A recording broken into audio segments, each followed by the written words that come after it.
Silvio Alessi scioglie la sua riserva in maniera positiva e quest'oggi presenta ufficialmente la sua candidatura a sindaco di Agrigento. Come potrebbe essere l'Agrigento di Silvio Alessi? Ma io sciolgo la riserva positivamente per rispetto e per rispettare appunto la volontà di 4.200 agrigentini che sono andati a votare alle primarie e che hanno dimostrato apprezzamento verso questo strumento democratico quali sono le primarie. Finalmente Agrigento e gli agrigentini hanno avuto il modo di scegliere il loro candidato sindaco e questo era il rispetto che noi dobbiamo portare a queste persone che hanno votato per le primarie. Oggi sciolgo la riserva positivamente perché insieme a questi compagni di viaggio, Peppe Vita e Piero Marchetta, vogliamo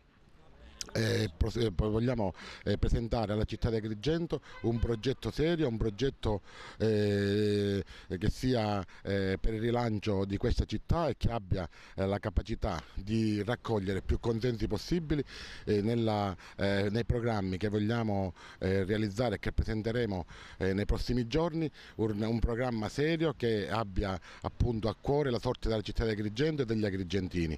Noi andiamo avanti in questa nostra avventura e apriremo a tutte le forze moderate che vorranno accompagnarci in questo percorso e vorranno sicuramente il bene della città di Agrigento e degli agrigentini tutti. Ecco, andando un po' a quello che sarà invece la sua programmazione per quanto riguarda gli interventi che andranno fatti ad Agrigento, nei primi mesi dove andrà a toccare la politica di Silvio Alessi?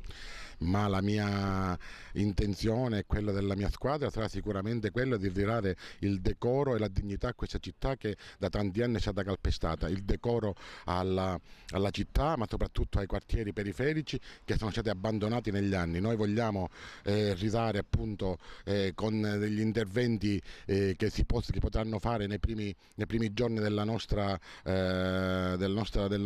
avventura, come dire, ridando appunto dignità ai quartieri, alla città di Agrigento dando la massima attenzione alla viabilità, all'arredo urbano e a quelle che sono appunto la pulizia della città, che sono gli elementi basilari per una città civile. Ecco, Agrigento 2020 è stata costellata da numerose polemiche, anche dal fatto che il Partito Democratico alla fine ha fatto dietro front, ma alla fin fine il problema cruciale, Forza Italia, è con voi o no? Noi oggi presenteremo alla città un nostro progetto civico. Come dicevo prima, abbiamo aperto e apriremo le porte a tutte le forze moderate che vorranno il bene di questa città. Chi vorrà il bene di questa città e ci vorrà mettere la faccia come ce la stiamo mettendo noi è ben accetto in questo progetto.